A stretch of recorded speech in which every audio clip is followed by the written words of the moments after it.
I had a privilege to meet Honorable Prime Minister of India earlier this year, and I talked about it to the world community. That we have Prime Minister who listens to the innovative ideas, and I tell that Vision 2047. I presented that how India can get $1 trillion economic contribution from the disability sector.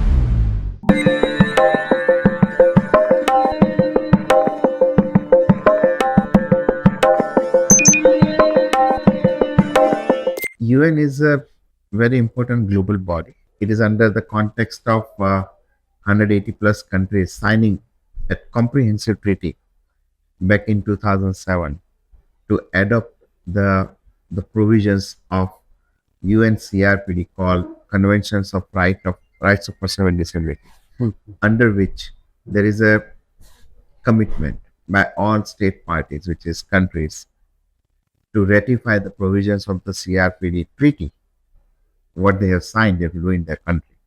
So certainly, 21st century is a historic century in mankind, that the world has come together earlier this century, and now they are working towards it. Every state, every country, actually, state means country in the UN context, are working to implement the provisions which are around independent living of persons with disabilities.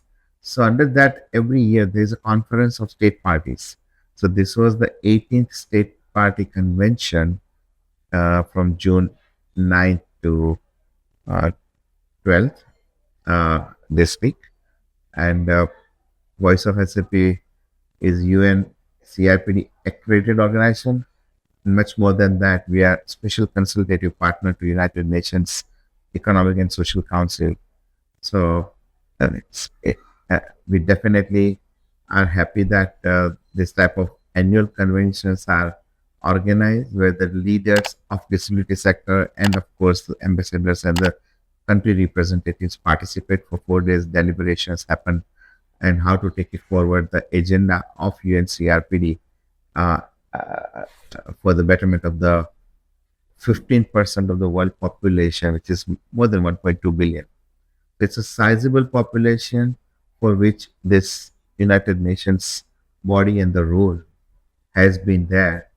And the good news is that yes, every member state is reporting in 3 minutes time slot that they get as what they have done to advance to the commitments that they have made to United Nations. There is some frustration because of the ongoing assault on DEI, particularly, which has certainly impacted a lot to the non-profit sector worldwide and the resources. So there was a topic this year, particularly how to navigate and deliberations and how people are doing and all that. And the second important topic was what are the innovative financing mechanisms to support the disability sector needs. So I had submitted a request that this is what I want to present, that what are the innovative financing instruments or measures that one should look, and what we at Voice of SAP are doing and talking. I presented that in my 3 minute statement to the global community earlier this week on Monday. First and foremost is that from our perspective, the world community, global community should come together and start talking about ability of person with disability. We have talked about rights, and rights are important, of course, very important. But in that rights context, the entitlement and the welfare and the sympathy and the whole block of things have grown in last 30, 40 years. We believe at Voice of SAP, especially able people, at this time now, to look at the harnessing of the ability of person with disability with innovative assistive devices that are available today in 21st century because of AI, ML, robotics, and a lot of other technologies. That's a real opportunity to overcome the physical limitations of a blind person, of a deaf person, or locomotivism. So I spoke about the profound opportunity and there is economic opportunity available.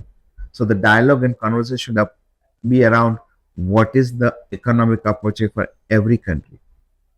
So in that context of innovative financing that Voice of SAP is doing, one is we subsidize.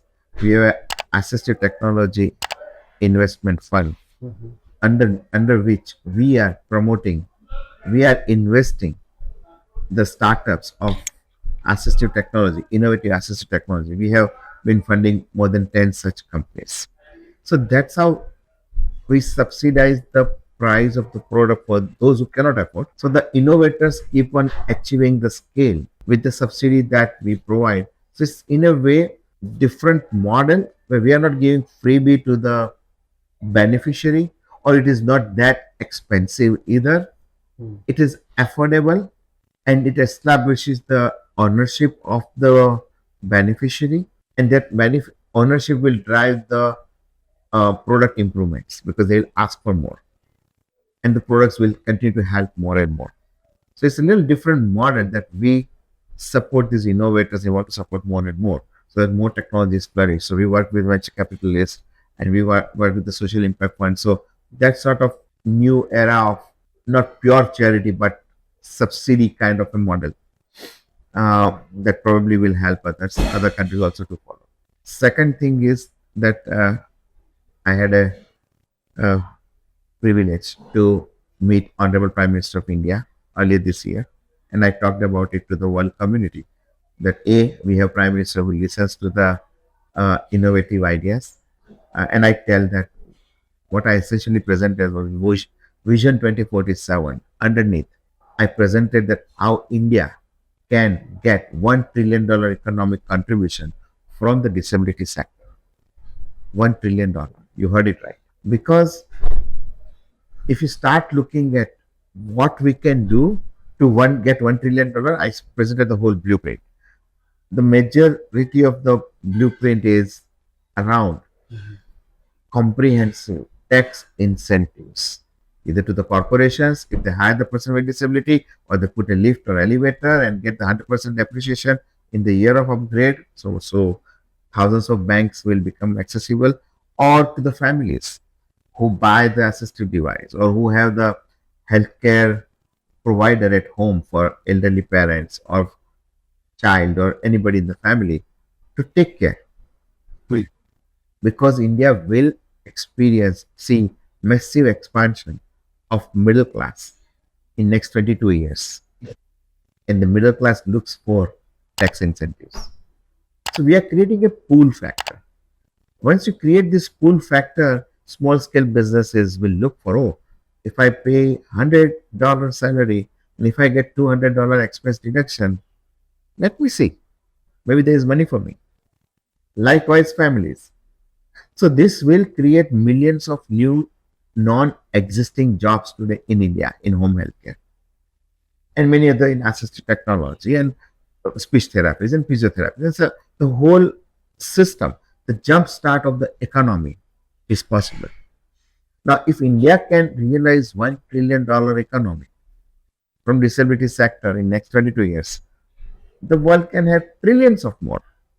Just needs to start looking at that. How do I finance the needs of disability sector? Hey, let's finance it from the tax money. Okay. Instead, government looking for tax collection from direct taxes of income taxes. They'll still collect tax from GST in case of India, because it's a consumption economy. If a person with disability is earning, let's say, 10,000 rupees in India, they'll be spending that 10,000 rupees back into the economy. It's not going to the bank. So it's not a savings economy. So the money multiplier and the GST collection on whatever they do is going to benefit government. So I'm telling government that you have more money to get back to you by giving these tax credits, tax incentives. It's very interesting, and this is in our opinion, it's a innovative way to finance the disability sector need, which is sustainable, because current model of charity, CSR, welfare, government programs, if somebody comes and tomorrow no welfare, this scheme is not good, I don't have money to pay, He was very positive, and I can say that because he liked it, he listened everything and all the slides, but he also called immediately his team and asked them to sit with me to go through details for preparing plan of action, which is what we did. So there was an action. So I believe he liked it. That's why there was an action. And I have met so many other people like Honorable Finance Minister Sitaramanji and Naddaji and Social Justice Minister Dr. Virendra Pratapji and Nitin Gadkariji. So this idea I have started mainstreaming, so to say, meeting Chief Minister of Gujarat, Chief Minister of Goa. So idea is that let the leadership start seeing the disruptive sector as a untapped economic opportunity, and that's what exactly I told to United Nations that the world has to benefit. Everybody sitting in the United Nations in this conference can take this message that if we have serious, comprehensive tax incentive for every financial transaction related to disability, that will fund the needs of the disability sector. My vision is that we have an opportunity to be a catalyst, transformation catalyst in the disability sector to empower specially able people because myself is a kind of a case study. I have a polio, but with assisted device, that is calipers or braces you call it, and the cane sticks. I could do electronics engineering MBA and working as a head of sales for North America for mid-market business unit of Entity Data, which is fifth largest $30 billion global corporation, and I'm head of sales. So idea is that if somebody is empowered with the assisted device, he or she will flourish. So that is our vision. That why not millions of Pranavs we created by providing them assisted device. Many times nowadays, innovative assisted device like smart glass and hearing aid and a lot of app like Kiba and all that. There is a variety of products available in the market, and we need to make it available to the people. So that was the vision that let's empower people with disability with this type of products so that they overcome their physical limitations. We also support the cornea transplant and those, so once they have the vision back, they can be back in the economy. So surgical interventions, prosthetics, assisted devices, scholarships, all of that we do at Voice of SAP, and that's how we have more than 37,000 beneficiaries in last 7 years, including 24 states in India. We are not doing R&D. We promote innovation, yes. So we have assistive technology. We have developed a global platform of assistive technology hackathon. Now, this platform can be used by Google, Microsoft, or any big company to promote the innovation. This hackathon platform, we did ourselves, world's first assistive technology hackathon, wherein more than 500 students, innovators, entrepreneurs participated. And we got amazing 10 products decided by the jury of 15 people.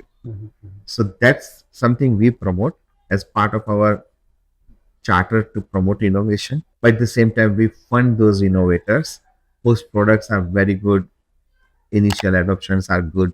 So we give them more boost so that more people benefit. But we also are looking at what more we can do. So last year we launched a very ambitious program called Hitat. Hitat means well-wisher, as we know, but it is more like healthcare initiative to avail rehabilitative therapies and health coverage. Why? Because Government of India has a scheme called Niramaya for intellectual disability. When we studied the data, only 28,000 people got the actual benefits. In a country of 2 crore people with intellectual disability, only 28,000. So we did some more digging into and found perfect role for Voice of SAP. So we are taking this Government of India scheme to the masses by paid social workers. We pay the social worker, Voice of SAP pays to social workers for them to help benefit the families of intellectual disabled to get physiotherapy, speech therapy, dental work, OPD, all of that. Government pays up to 1 lakh rupee every year. So the good news is that since almost a year now, 13th May 2024, we launched. We have now more than 7,000 beneficiaries and 40 lakhs rupees were reimbursed under the Niramaya program.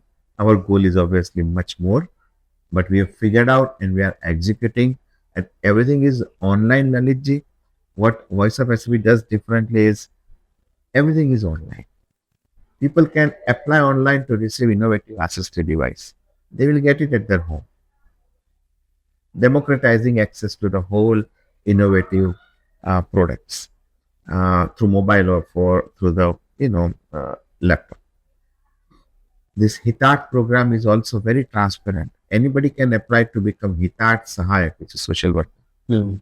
If they are approved, they will start helping people in the community. So they also make money easily. 2 to 3 lakhs rupees as a side income in India in Class B city is a good amount. We have got around 60 social workers or Hitat Sahayak. Our goal is to reach to 1,000.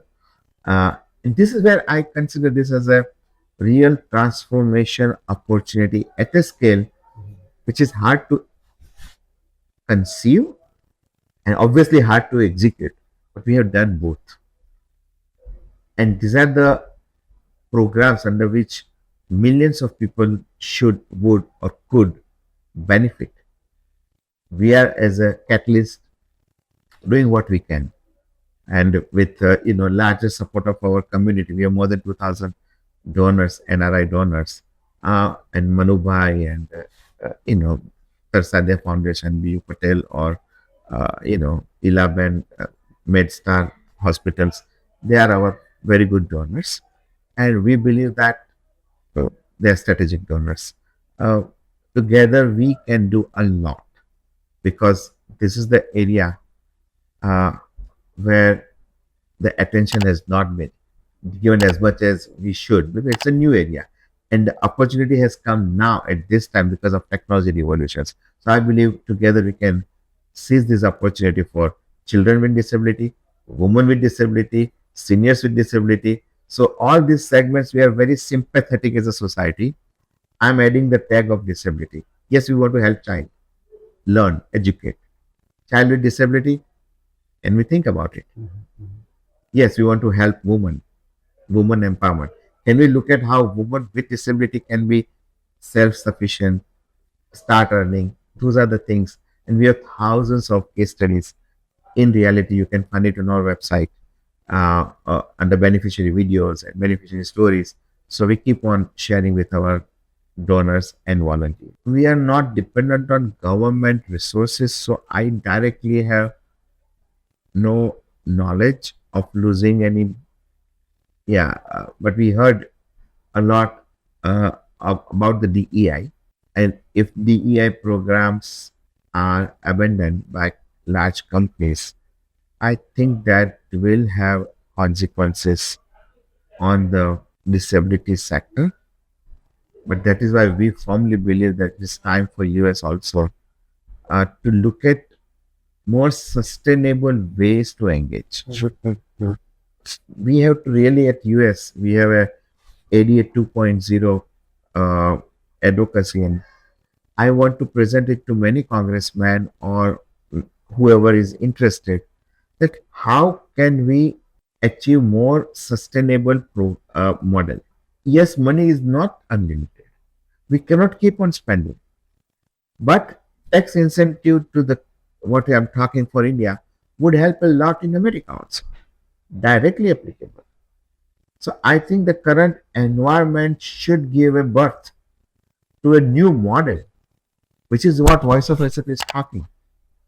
That let's look at more sustainable empowerment model where we skill the people with disability. Why can't we have thousands of solar installers with hearing impairment?